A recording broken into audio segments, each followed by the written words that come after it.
السلام علیکم ورحمۃ اللہ وبرکاتہ۔ اسد صاحب بھائی نے واٹس ایپ گروپ نمبر 1 میں پنجاب صادق آباد سے پوچھا ہے کہ ادھر صادق آباد میں بالکل پنجاب کے باؤنڈری پر 2-3 گاؤں ہیں، کچھ گاؤں ہیں، ان میں پانی نہیں ہے، میٹھا پانی بالکل بھی نہیں ہے، پانی کی بہت قلت ہے۔ لوگ یہاں پر نماز بھی نہیں پڑھتے اور نمازوں سے بھی غفلت ہے، تو اس کے بارے میں کچھ وضاحت کریں، کیا کیا جائے؟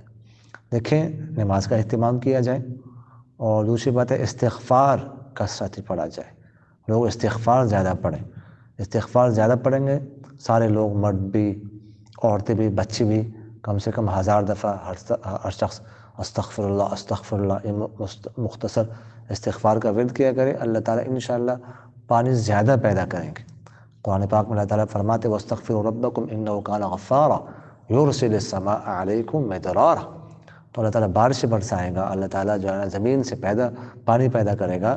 استغفار کی کثرت ہونی چاہیے، پانی بھی زیادہ اللہ تعالیٰ دیتے ہیں، مال بھی زیادہ اللہ تعالیٰ دیتے ہیں، اولاد بھی زیادہ دیتے ہیں، تو برکتیں انشاءاللہ آئیں گی اور گناہ بھی معاف ہوتے ہیں۔ جزاکم اللہ خیر۔